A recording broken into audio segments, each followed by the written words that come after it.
تو آئیے اب چلتے ہیں ارشد شریف کے قتل کے حوالے سے جو ہو رہی ہیں۔ مطیع اللہ جان نے ناظرین یہ ٹویٹ کیا، ایک مستند صحافی ہیں، کہ ارشد شریف کی پوسٹ مارٹم کی رپورٹ کو پبلک کر دینا چاہیے، جج صاحبان نے اس کا فوری نوٹس لینا چاہیے، ان کے سامنے ایک پٹیشن موجود ہے، اور اگر وہ یہ نہیں کریں گے تو یہ نہ لگے کہ کسی طریقے سے خدا نخواستہ وہ اس جرم میں یا شریک ہیں یا ان کے اوپر الزام آ جائے۔ اور یہ بھی کہا گیا کہ پاکستان حکومت کو کینیا کی حکومت سے براہ راست بات کرنی چاہیے اور تفصیلات ملنی چاہیے، کیونکہ جو تصاویر ہیں یقیناً مطیع اللہ جان نے بالکل درست کہا، وہ ڈیواسٹیٹنگ ہیں، روح کو تڑپانے والی ہیں اور دل کو درد سے بھرنے والی ہیں۔ تصاویر میرے پاس بھی آئیں، میں نے وجوہات جس کو میں ایکسپلین کر دیتا ہوں، میں نے وہ نہ ہی اس کے اوپر ٹویٹ کیا اور نہ ہی ان تصاویر کو ریویل کرنے کی مجھ میں ہمت ہوئی، اور نہ ہی میرے خیال میں ان کی کوئی ضرورت تھی۔ بہرحال زاہد گشکوری جو ہمارے اپنے رپورٹر ہیں اور تحقیقاتی رپورٹنگ کے ماہر ہیں، انہوں نے کہا کہ ٹویٹ میں کہ there was absolutely no sign of any torture on Arshad شریف's body، یعنی ارشد شریف کے جسد کے اوپر کوئی ٹارچر کا نشان نہیں تھا جب سینئر پاکستانی آفیشلز نے کینیا میں ان کا جسم ان کی ڈیڈ باڈی ریسیو کی، اور یہ بھی بتایا کہ جو کینین اتھارٹیز نے پوسٹ مارٹم کی رپورٹ پریپیئر کی ہے اس کے اندر ارشد شریف کے جسم کے اوپر اس گولی کے علاوہ ٹارچر یا کسی قسم کے زخم کے نشان نہیں ہیں۔ تو اب ارشد شریف کے حوالے سے جو پاکستان میں اس وقت ماحول بن گیا ہے، ہم تو صرف یہی درخواست کریں گے اور اصرار کریں گے کہ پرائم منسٹر آف پاکستان کو اس کا براہ راست نوٹس لیتے ہوئے کینیا کی حکومت کے سربراہ سے بات کرنی ہوگی۔ یہ معاملہ اگر جس قسم کے ٹارچر کی رپورٹس آ رہی ہیں یا تصاویر جن کو ارشد شریف کی تصاویر بتایا جا رہا ہے وہ درست ہیں، تو یقیناً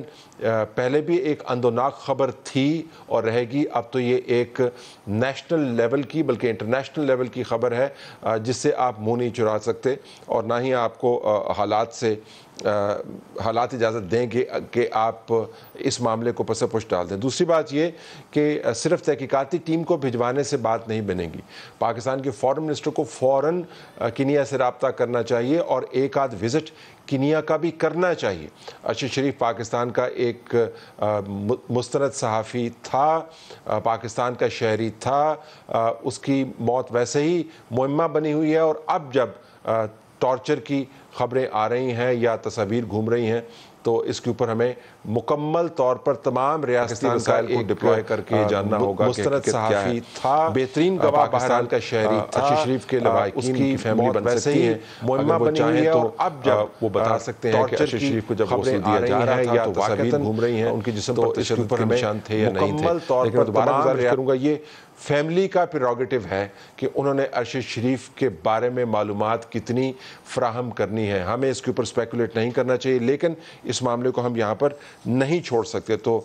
شہباز شریف صاحب لندن سے واپس آ کے ذرا قوم سے خطاب کر کے بتائیں کہ ارشد شریف کے معاملے کے اوپر وہ کیا کرنا چاہتے ہیں۔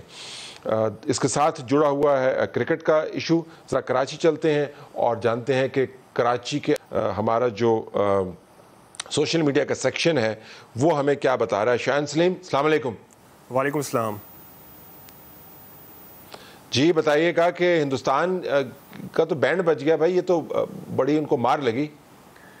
طلعت صاحب دیکھیں جو آج شکست ہوئی ہے، میں سمجھتا ہوں کہ بہت یہ انڈیا کے لیے یہ نفسیاتی طور پر ان کو یہ ہمیشہ یاد رہے گا، ایک بھی آؤٹ نہیں ہوا، یعنی کہ ذلت آمیز، عبرتناک، کیا کہیں، یعنی کہ ایسی شکست انسان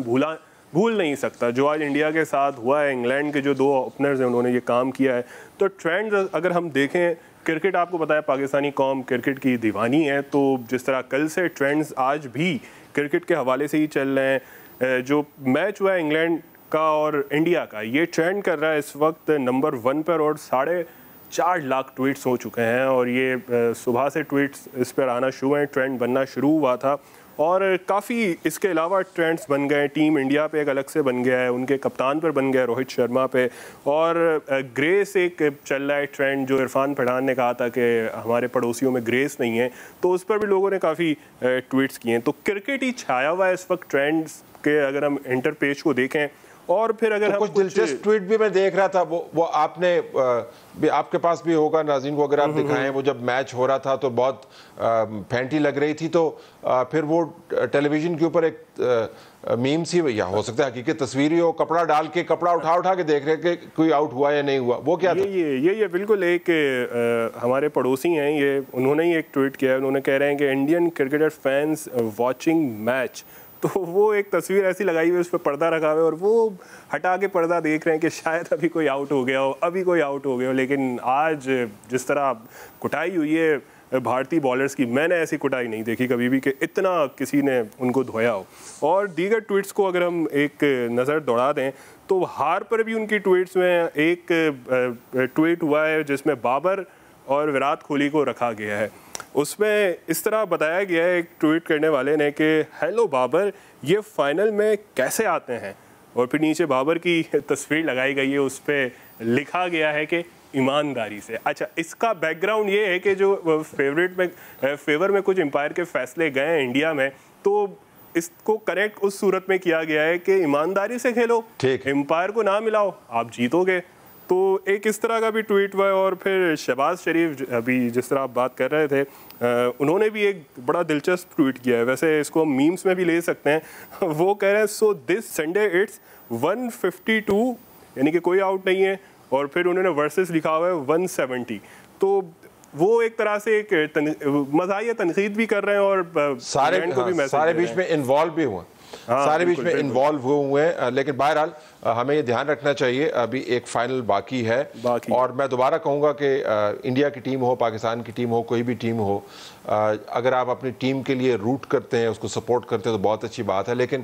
ایک میچ کے فیصلہ نہیں کرنا چاہیے. آج انگلینڈ نے انڈیا کو آؤٹ پلے کر دیا. جب بیٹسمین ایسے کھیلنے لگ جائے تو جو مخالف ہے وہ کچھ نہیں کر سکتا. تو امید کرتے ہیں کہ ہیلز اور بٹلر جو ہیں وہ ہمارے خلاف ہیلنگ اور بٹلرنگ نہیں کریں گے اس قسم کی.